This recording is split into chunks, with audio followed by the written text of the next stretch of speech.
Hey, how's it going everyone? Welcome to Shifting Lanes. My name's Hanson, and for this video, you find me sitting in the 2021 Volkswagen Golf TSI. And this is the last Mark 7 Golf before next year, the redesigned Mark 8 comes to the States. And that's gonna look different and have slightly more power. And given how small cars are dying out in favor of big crossovers and big SUVs, this will also technically be the last Golf TSI or the last non-GTI Golf available in the United States.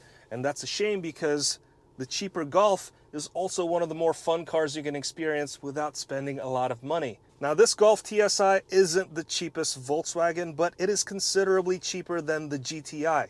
The GTI starts at $28,695, whereas this TSI starts at $23,195.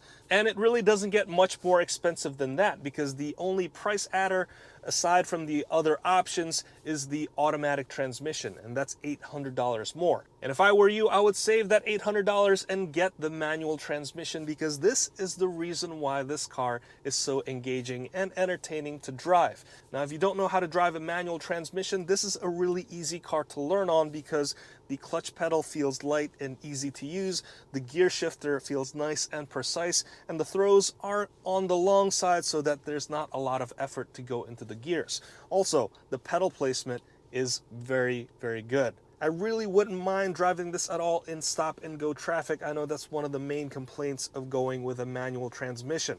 But when there's no traffic and you've got a fantastic back road like the one I've been driving on, it is incredibly fun ringing this out all the way out to 5,000 and 6,000 RPMs before you shift up. And if you want to put down your quickest times, you'd have to be more methodical about your shifting because this Golf is only equipped with a 1.4 liter turbo that makes 148 horsepower and 184 pound-feet of torque. That's not a lot, but like the popular saying goes, it's more fun to drive a slow car fast than a fast car slow. And that's very true here because I've been having a great time driving this thing this entire week. And the handling is also awesome. The steering is nice and quick, and there's great feedback here as well. And this manual transmission, again, it's such a blast to control. And as for the design of the car, it's not a bad looking car either. At this point, the look might be slightly out of date, but it still has that timeless hatchback profile that is so familiar. This car has been copied a lot by other automakers. My daily driver is a Hyundai Veloster N, and it's such an amazing car to drive, and it's approximately 2 to 3 times the fun of this Golf TSI. But being honest here, that car would not exist if it weren't for the Golf. And the 4 doors of this Golf is perfectly reasonable for you and your friends. No, there's not a lot of rear legroom, which is a reminder that having friends sit in this car is only going to slow you down. Moral of the story is, don't have any friends. The rear hatch is awesome, giving you relatively good amount of storage considering the size of the car. There's 22.8 cubic feet of space behind the second row, and with the second row folded down, you can find 52.7 cubic feet of space.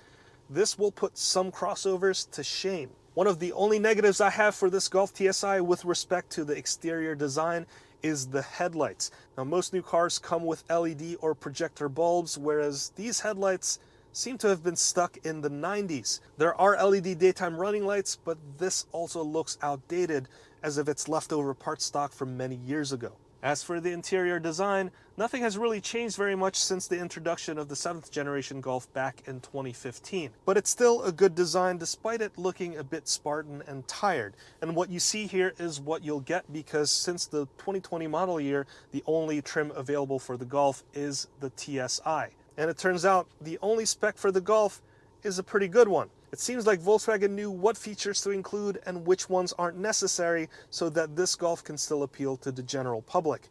Now, first off, the seats look pretty awesome. They're covered in a faux leather surface that doesn't look cheap like cloth seats. They're also heated, which I'm surprised because that's typically a package that you'd have to add on. There's also a sunroof, windows with an auto up-down feature, and also some powered adjustability on the seats. As for the infotainment system, this Golf only comes available with the 6.5-inch touchscreen, which is considered small by today's standards, but that's okay because this has Apple CarPlay and Android Auto, and you can connect to it via the the USB-C port down here. Moving down the center console, you'll find some extra buttons like your heated seats can be found here. And also you have the temperature controls. There's no automatic temperature controls in here. You won't know what temperature you'll have it set to, only blue degrees or red degrees, and fan speed, and also which fans you're using. And moving further back, you'll find your start engine button. And around the gear shifter, you'll find a series of blanked out panels. This is usually where you find all the bonus features for the car, like drive modes, auto start stop, parking sensors, etc. There's none of those things in here. There is no driving mode. You set the driving mode by how you want to shift the gear lever. And since everything is blacked out, it doesn't seem like you're missing any features. So I guess that's one good way of looking at it. Are nice standard safety features, which I didn't expect at this price level. This has blind spot monitoring and also rear cross traffic alert. They're great safety features that I think should be standard in all cars anyway. And there's also forward collision warning with auto emergency braking. And you can tell that this car can sense that there's a car getting close to you because there's a little icon that shows up on the center screen to tell you that, hey, you're following the person in front of you a little too closely. Overall, this is a delightful car to drive. It's reasonably equipped, it's nicely priced, and after all of that spirited driving, you could still achieve well over 30 miles to the gallon. This one is rated at 29 city and 39 highway. And that's another benefit of having a manual transmission, by the way, because if you go with an automatic transmission, the highway mileage goes down to 36 miles per gallon. So if you're on a budget and still want a car that is a thrill to drive, you should put this Golf TSI on the list. And the Golf GTI gets all the attention, of course, because that has the larger, more fun 2-liter turbo engine. It's got a limited slip differential, and it's got bigger wheels and tires. But for $25,000, this Golf TSI shouldn't be ignored. Well, there you have it. That's my review of the 2021 Volkswagen Golf TSI. I want to thank you so much for watching all the way till the end. If you've learned something, please consider hitting that like button. And if you haven't already, please hit that subscribe and that notification bell so that you can be notified anytime we make a new video. I'll wrap it up right there. My name's Hanson. This has been the Volkswagen Golf TSI, and I will see you next time.